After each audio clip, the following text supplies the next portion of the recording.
Assalamualaikum warahmatullahi wabarakatuh. Pada kesempatan kali ini Ibu akan membahas yakni tentang trigonometri.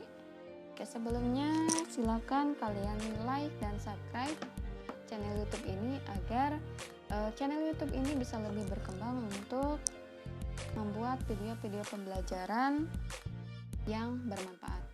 Kita lanjutkan ke materi, yakni tentang perbandingan trigonometri. Oke. Nah, yang pertama adalah sudut positif dan sudut negatif. Sudut positif adalah sudut yang diukur berlawanan arah jarum jam dari sumbu X positif. Ini ada sumbu X positif, kemudian kita putar ya, berlawanan arah jarum jam seperti panah ini, maka ini kita sebut sebagai sudutnya sudut positif.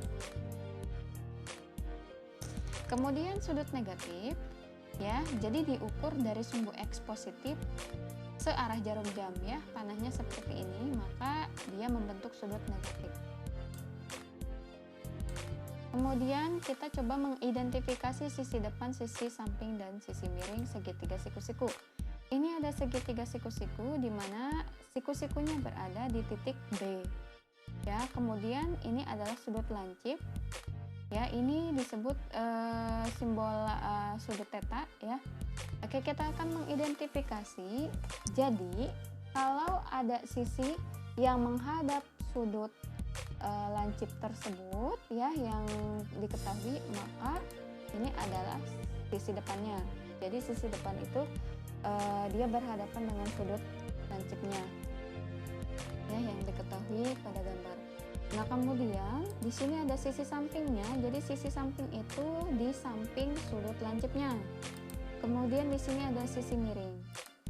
Untuk gambar yang ini, gambar segitiga DEF ya, maka sisi depannya ini yang berhadapan dengan alfa.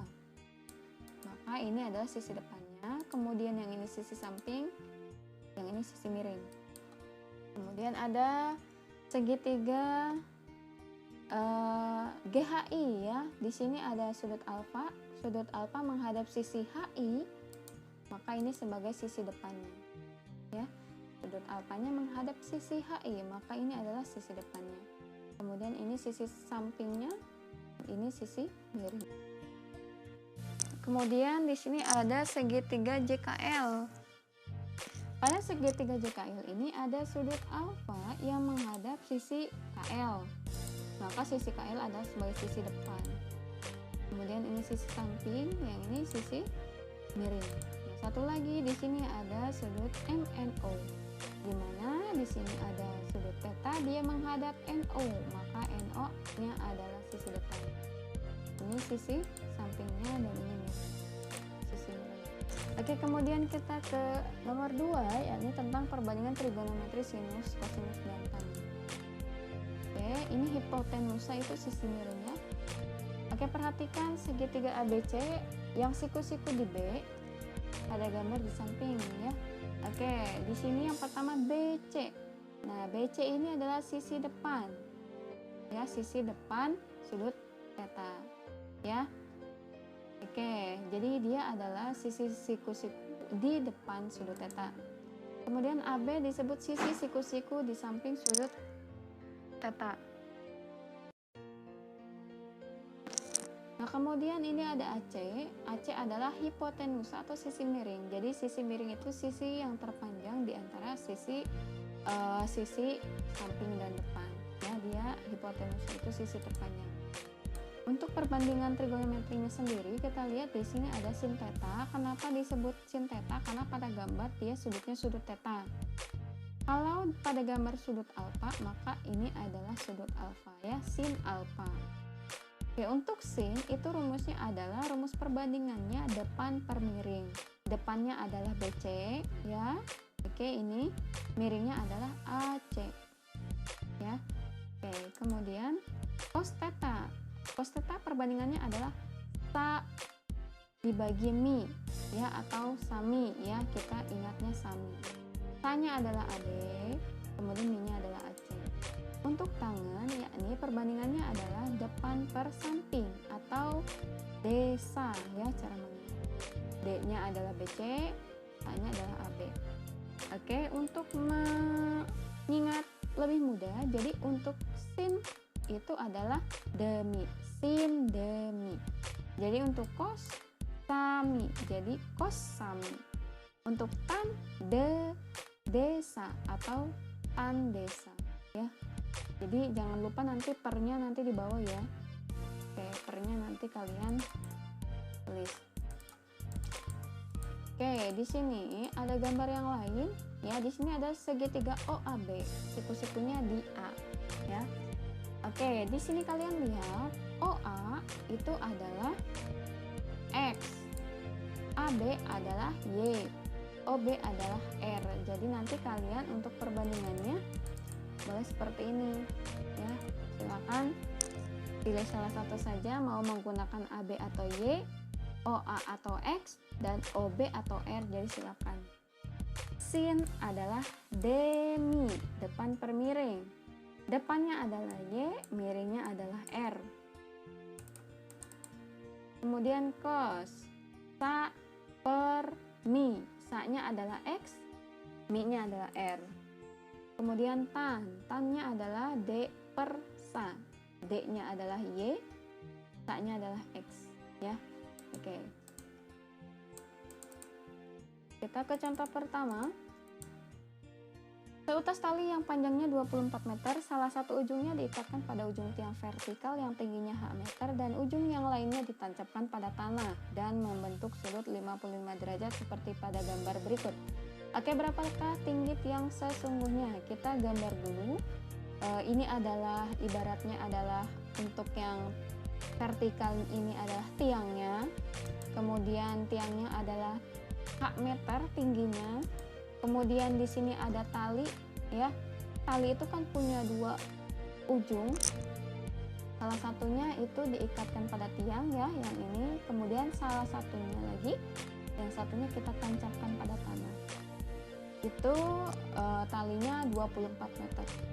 Nah, kemudian di sini ada garis yang menghubungkan antara tali dan tiang ya. Kalau secara gambar ini, tapi untuk ilustrasinya pasti ini adalah tanah ya, tanah yang horizontal gitu ya, seperti itu. Oke, di sini antara tali dan tanah ini ya, atau garis yang ini itu membentuk sudut 55 derajat ya. Nah, ini ditancapkan pada tanah membentuk sudut 55 derajat ya, seperti ini. Oke, maka kita coba selidiki mana yang merupakan sisi depannya, yaitu sisi yang menghadap sudut 55, yaitu H meter ya. Maka ini adalah sisi depannya. Yang ini adalah jika pada soal yang diketahui adalah sisi depan. Nah, kemudian dan sisi miring, maka demi alias kita menggunakan rumus sinus ya. Ini sinus adalah D per mi. Oke, maka tetanya sebagai sudut ini kita tulis sebagai 55 derajat. D-nya adalah H, kemudian mi-nya adalah 24. 24 ini adalah penyebut. Bila kita pindahkan 24 ini, maka dia akan pindah ke kiri sebagai menjadi perkalian ya, ini jadinya. Jadi kalau ada penyebut, kalau dia pindah ruas, maka dia jadi dikali dengan yang di ruas berikutnya ya. Jadi sin 55 derajat kali 24 sama dengan H. Oke, maka H sama dengan sin 55 derajat dikali 24. Jadi ibu tukar posisi ya, seperti ini. Oke, sekarang kita gunakan kalkulator. Nah, ibu ilustrasikan seperti ini. Ini adalah kalkulator. Kita coba tekan sinnya, lalu 55-nya seperti ini. Nah, pakai kurung kalau dia di kalkulatornya itu menggunakan kurung. Oke. Kemudian dikali 24. Lalu sama dengan, maka hasilnya adalah 19,65. Ya, seperti itu. Jadi tekan tombol berikut, sin 55 dikali 24 sama dengan, ya. Oke. Jadi bila mana dibutuhkan kurung silahkan gunakan. Oke. Kemudian di sini ada tampilan layarnya. Hasilnya adalah 19,65. Oke. Jadi tinggi tiang adalah 19,66. Kenapa seperti ini? Karena kita bulatkan ya, angka sesudah koma ada 2 angka ya. Sesudah koma ini 65 kita bulatkan menjadi 66 karena angka yang kita bulatkan ini, yang ini 5, itu dia bisa kita bulatkan ke atas. Hitunglah nilai Y pada gambar segitiga siku-siku berikut. Ini sudah ada gambarnya, maka kita selidiki sisi depan, samping, dan miring. Di sini ada 25 derajat yang menghadap sisi ini, maka sisi ini sisi depan. Berarti sisi sampingnya adalah 75, sisi miringnya adalah YCM. Kalau yang diketahui adalah sisi samping dan miring, maka kita menggunakan cos. Oke. Maka di sini cos 25 derajat sama dengan 75 per Y, ya. Oke, Y-nya sebagai sisi miringnya, ya. Nah, seperti tadi Y-nya sebagai penyebut, ini kita pindahkan ke ruas kiri, maka menjadi perkalian di antara mereka ini. Cos 25 derajat kali Y sama dengan 75. Maka Y sama dengan, nah, supaya karena kita di sini akan mencari Y aja nih, maka cos 25-nya nggak boleh ada di pinggirnya, nggak boleh ada di sampingnya. Kita pindahkan ke kanan.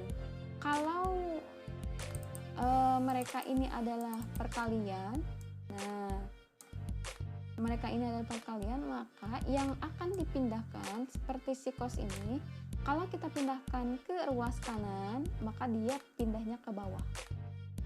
Ya, jadi tadi kalau yang penyebut ini pindah, dia jadinya dikali seperti ini. Kalau yang ini ya, sebelah sini mereka ini perkalian, salah satunya mau pindah, jadi dia pindah ke kanannya sebagai penyebut. Seperti itu. Nah, kita gunakan kalkulator. Tekan tombol angka 75, lalu dibagi cos 25. Maka sama dengan hasilnya adalah 82,75334392. Oke, kalau kita bulatkan menjadi 82,75. Jadi nilainya adalah 82,75 cm. Oke, sekarang yang ketiga, menyelesaikan masalah kontekstual yang berkaitan dengan rasio trigonometri. Oke, di sini ada sudut elevasi. Oke, perhatikan gambar ini, ya. Yang pertama, AP mewakili garis pandang dari A. Jadi, titik A ini ya sebagai penglihatan kita, ya, penglihatan si anak ini, ya. Oke. Jadi, dia ini AP ini mewakili garis pandang dari A sebagai titik penglihatan atau mata kita ke atas puncak P. Jadi ini si mata ini dia melihat ke puncak ini, ke puncak P. Ya, ini adalah AP jadinya, ya, garis AP. Kemudian AB adalah garis horizontal. Jadi ini AB adalah garis horizontal. Kemudian sudut PAB disebut sudut elevasi. Jadi ada PAB. Ada titik PAB. Jadi sudut PAB. Jadi sudut ini adalah sudut elevasi. Nah, apa itu sudut elevasi? Sudut elevasi adalah besar sudut dari garis horizontal ke atas. Jadi ini kan garis horizontal, kemudian ini adalah garis AP-nya ini. Ini mereka ini antara horizontal dan AP ini membentuk sudut elevasi. Ya, dari garis horizontal ke atas.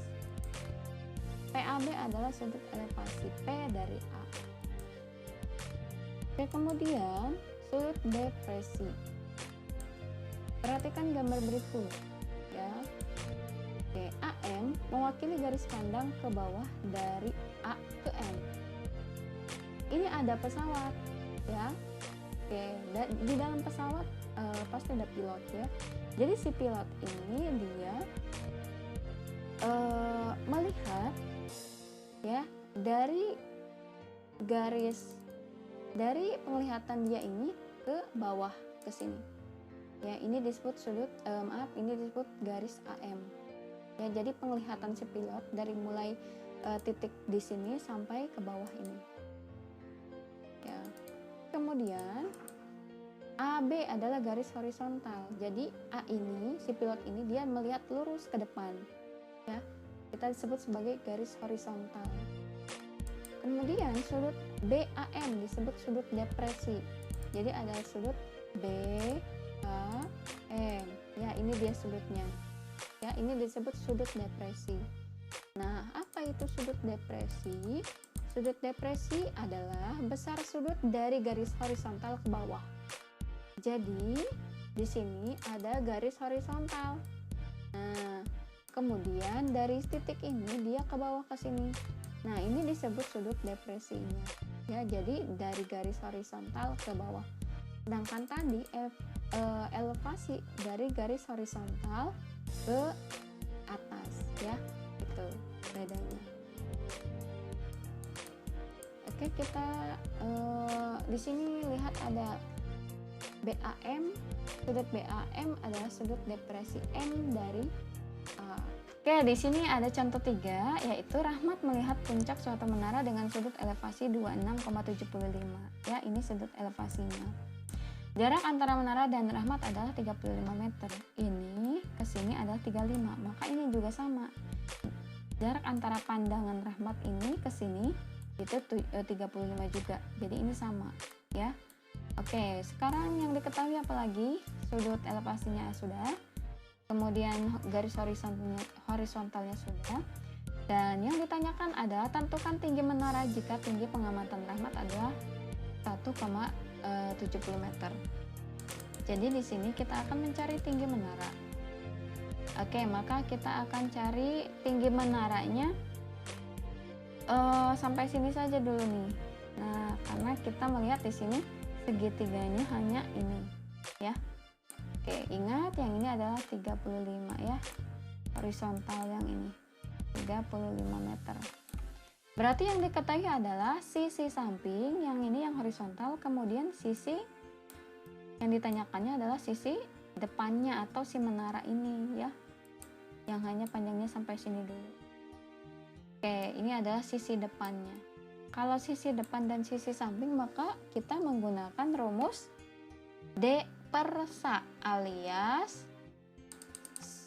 rumus untuk mencari tangan ya.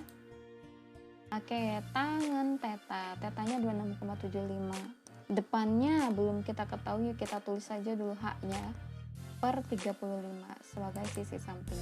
Nah, seperti tadi nih ya, cara perhitungannya 35-nya pindahkan ke sini jadi perkalian ke ruas kiri. Nah, maka H sama dengan tan 26,75 derajat dikali 35. Pakai kalkulator lagi.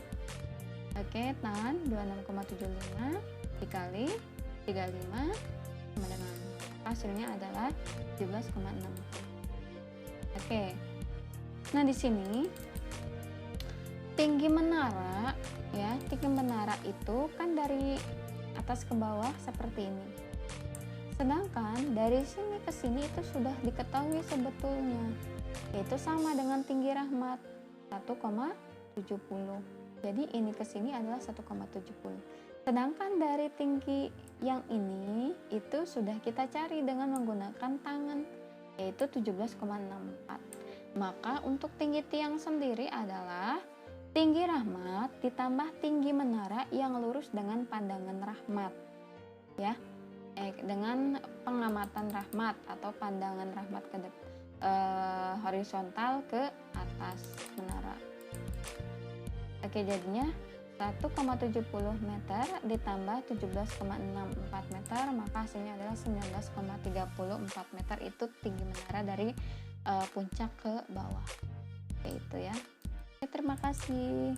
Nah, untuk melihat sejauh mana pemahaman kalian tentang materi perbandingan ini, Silakan kalian coba kerjakan soal-soal berikut. Ya, ada 2 soal. Oke, bila mana ada pertanyaan silakan kalian WhatsApp Ibu saja untuk lebih memahami lagi. Silakan kalian coba bertanya apa yang tidak dimengerti. Oke, itu saja materi kali ini. Kurang dan lebihnya Ibu mohon maaf. Ibu akhiri. Wassalamualaikum warahmatullahi wabarakatuh.